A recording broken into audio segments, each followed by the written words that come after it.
So, many people call me Dan, because Dan can always do it.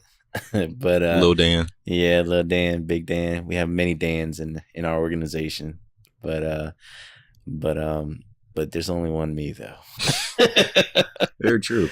And man, kind of accelerated your career, your growth. Watch you grow from just raw talent, and then helping you mold yourself into this professional, in which you wanted to become. And obviously, the we're still on that journey. You're still on that journey. I think a lot of people, um, specifically around my age and growing into who they're going to be, don't really have that type of role model. Hmm. Absolutely. So we say at the beginning of this sense of purpose, right? So recruiting and hiring a lot of guys and girls your age, young men and women, um, coming into their career, coming right out of college, or at that young early 20 age where they lack a sense of purpose. That's a common theme amongst our team, amongst um, people your age, even within my own family, cousins and things like that, right? Um, that's something that I can't figure out for you or for them.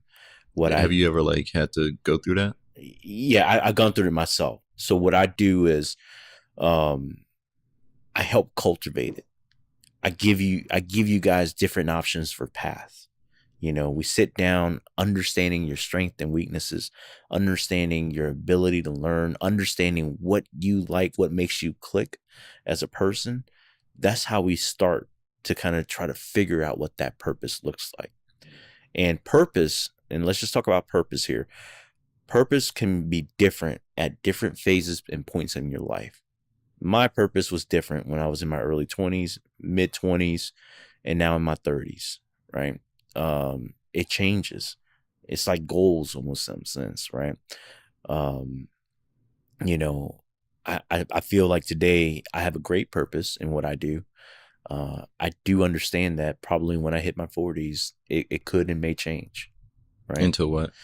My purpose at that point, my goals and things at that point in that life was, how do I find stability for myself? It can mean financially, career, all that good stuff, right? So how do I find that? What's that purpose? That purpose is, I want to build a family. I want what, growing up, what I watch my parents, uncles and aunts, all that good stuff, right? Good relationships and building families. That's my purpose. That was my drive. How do I get there? I can't build a family with no money, no stability. So my purpose was to build a career and get financially stable, right? So in my early 20s. So, I had to identify what I was good at, what I was good at doing, and and things like that. So, you know, um I always knew that leadership was a thing that I wanted and wanted to work on. And that's where it started. That's I set my all those goals and purpose and drew and worked towards it. Wasn't perfect, definitely made a lot of mistakes along the way, many mistakes that I learned from, which I believe is kind of crafted and cut me out to this person who I am today. My purpose has changed in my 30s. Now I'm at a different point in my career, different point in my life with kids involved and things like that. I have a different purpose. My purpose back then is now, I need to find a way to give back, creating opportunity for work for people who just needs to get their foot in the door, or things that I've talked to you about in the past that I wanted to do when hopefully at some point in my career and things start to slow down a little bit, is maybe joining organizations like Son of a Saint in New Orleans, whereas they work with inner city young boys to keep them off streets, line them up with mentors, role models, stuff like that. It could be like football players, or just regular old Joe like me, who's kind of made a good career for myself and stuff like that, and family. So to go give them guidance where they don't have or need, right? Yes, I see a lot of young people lack it, but it's not a bad thing in many sense, right?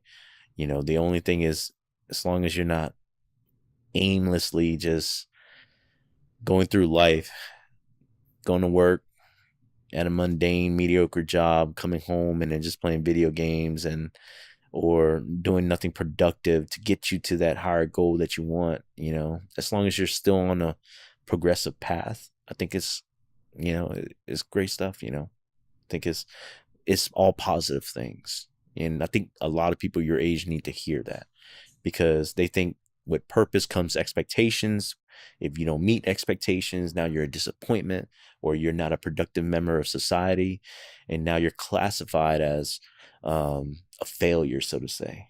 And that's where I believe that's where we have so many issues with mental health.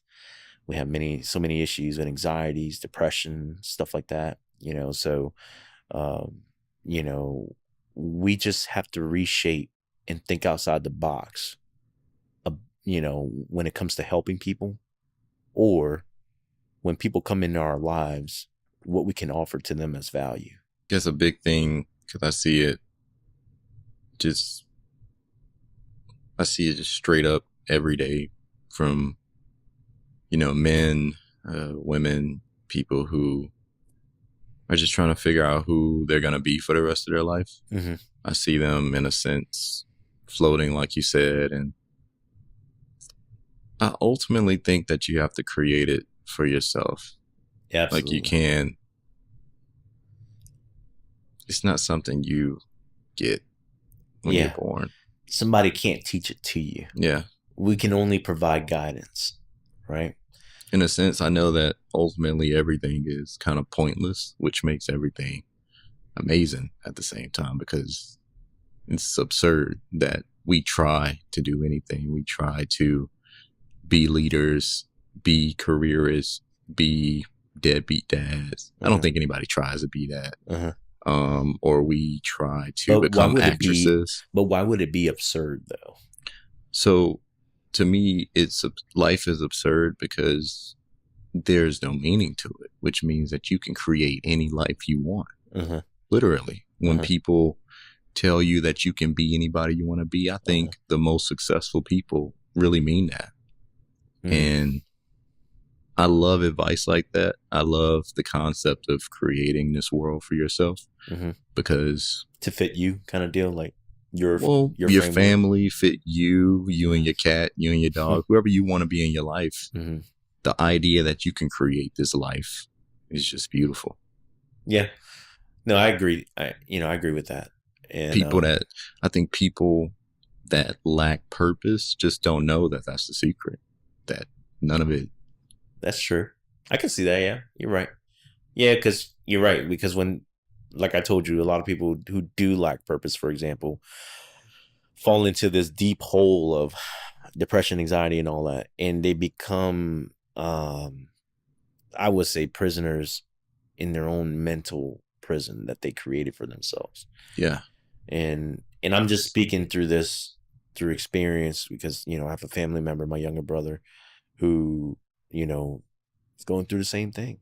And I don't speak on it too much, but I think it's good for a lot of people to hear, right? Because this is real. This is, you're not the only person. There's others out there who struggle and is struggling with the same struggle, right?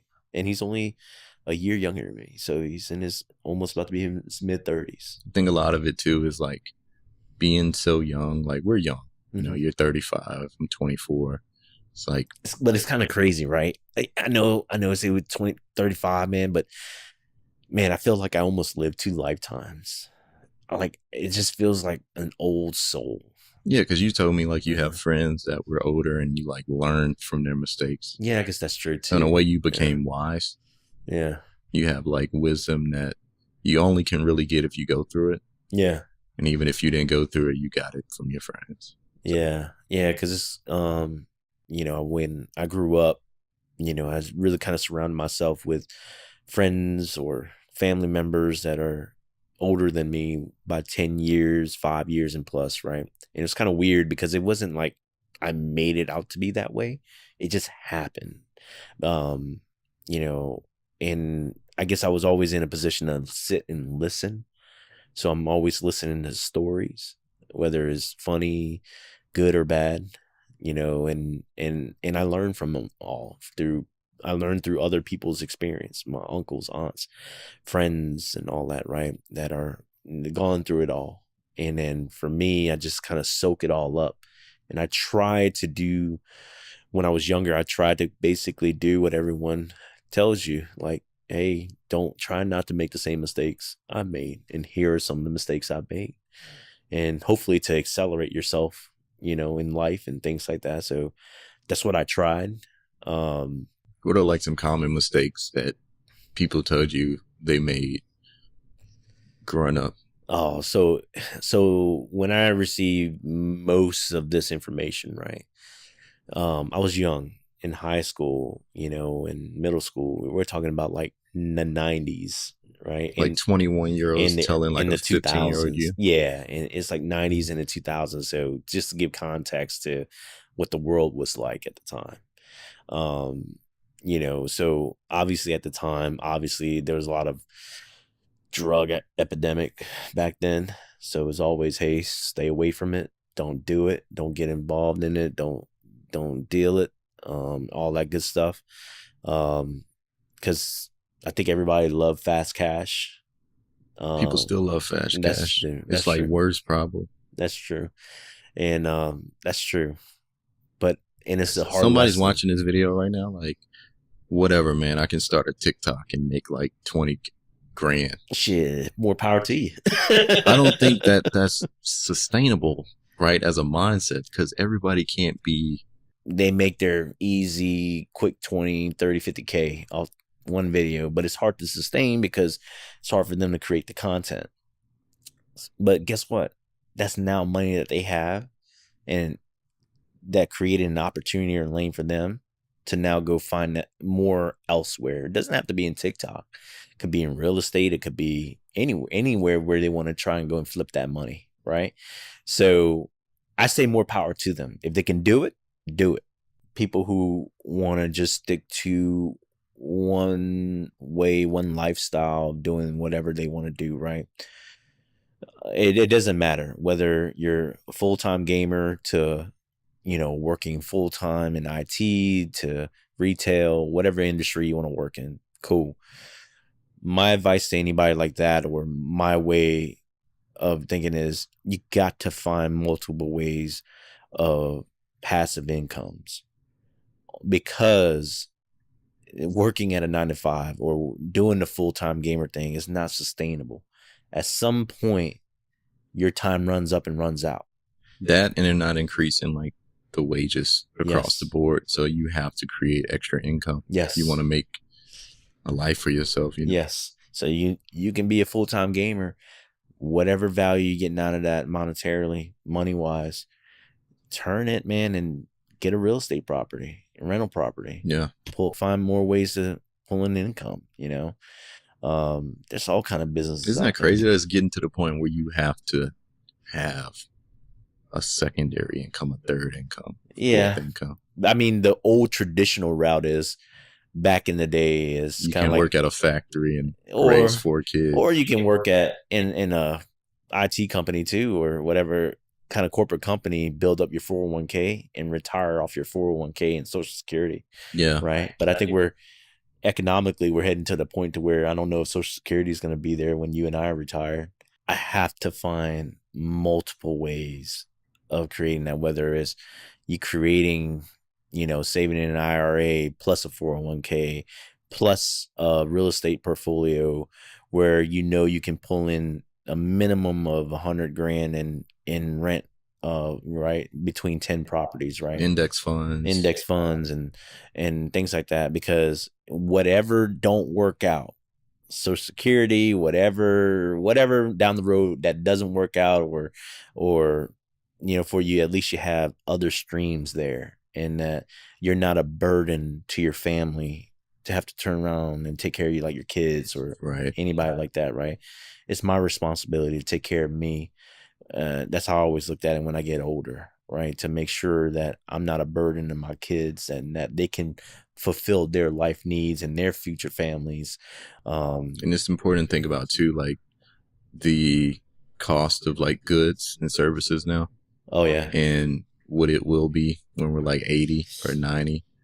I just be like, Lord Jesus, take me now. So I gotta pay it. You got kids, so like you know, they'll hopefully be there one day to like take care of you. Yeah, they'll probably, I don't want them to, because I'd rather them spend their money towards building their future families and stuff, right? Obviously, Gen Z isn't having kids, by the way. So. You know what? That is another common theme. That is another common theme. It's like we're gonna end up like Japan after the 80s, like that stagflation period. Yeah. They're called kikimoris, I think. Something like that, where like you have these 27, 28-year-old dudes. Man, that'd be a strange world. It's already happening. Yeah. I mean, I see it through my own culture, right? Because, for example, my family had no purpose, just living with your parents and being like whatever. Yeah.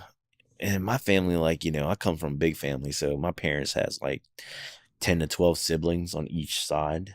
And then you can imagine how many cousins I have underneath all of them, right?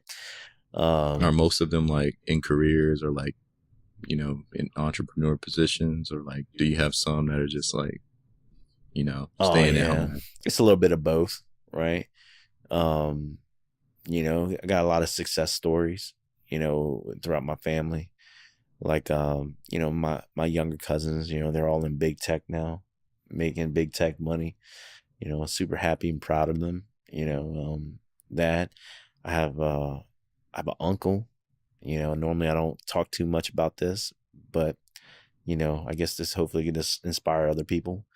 But an uncle who came here from Vietnam, and lived here in New Orleans most of his life with us, and got affected by Hurricane Katrina in 2005, and then left here to join his in-laws in California in 2006, and opened up his first not opened up his first, his in-laws already had it, he kind of joined it, but they built this empire of chain restaurant called the Boiling Crab. Super proud of like what he's made and done for himself and his family, and it's an inspiration to me, my cousins, my siblings, my other family, like the possibilities, right? Didn't have a college degree, obviously I understand there's a big hit of luck in there, but with a lot of hard work too, because I always knew he was a hard worker, mopping floors, things like that, when he was working in my parents' grocery stores, doing the restocks, everything. So he's from nothing to something, right? I'll tell you that, man. It's a huge success story. Shout out to him. Shout out to the Boiling Crab. Yeah. Man, there's so many generational differences that like once you really see, the solution for it, it's just about having enough power to change it. There was a dude in the Discord, Reginate, I think his name is. He wants to get into real estate like you, and like get into investing in properties. And we were talking about why he wants to do that. And he was like, a big part of it is the fact that he has a rare blood disease where basically like he knows he's going to die one day, and like he wants to be able to kind of fix it for himself on some like Tony Stark shit, or like he wants to fix the rare disease, or have enough money to fund research for children in his position. Yeah. And I think we need people with that type of mindset, or people that have the mindset of getting into these high power positions so they can influence change in other people's lives. Because really the only role models we have are like Twitch streamers, people who are rapping about doing the same shit that they rapped about 30 years ago. Killing, drugs, violence, all of these things that like people love to see, but like at the end of the day, is it really doing anything for the culture? And when I say the culture, I mean Asians, blacks, Hispanics, white people. Is it doing anything for the youth? And that's where we go back to talking about purpose, right? Because like I was telling you earlier, me and my purpose now in my 30s, with everything, I'm gonna say it's given to me, the blessings and things like that. So I want to make sure I turn around and give back. And I don't believe that you have to be in that high position of power to do so. You can be in a position like mine's, a manager's, a director type position, to where you go and create opportunities, work I think opportunities. how you run your rental properties and your ambitions for like growth for your legacy, how Mm-hmm. we talk about, Mm-hmm. like you've kind of you you believe in the concept of like dividends down the line, Mm-hmm. even if it's through a person. And I think the opportunity you gave me to kind of grow into who I am let me see other shit. Mm-hmm. Because at a certain point, you realize that you're not really doing it for the money or the prestige or your daughters. You're doing it for the opportunity to have experiences. Mm-hmm. I want one day to where my daughters grows up, be teenagers, they walk in the street, one of you guys come across them and they be like, oh yeah, that's Dan's kid, and just based off that, y'all know what type of person hopefully she is, right? Or, because hopefully I taught her and she's living the life of, being respectful, trying to make a difference, You're being on your kind. Hokage shit. Yeah, yeah, pretty much. It's pretty much that. That's the type of legacy I'm talking about, right? Yeah.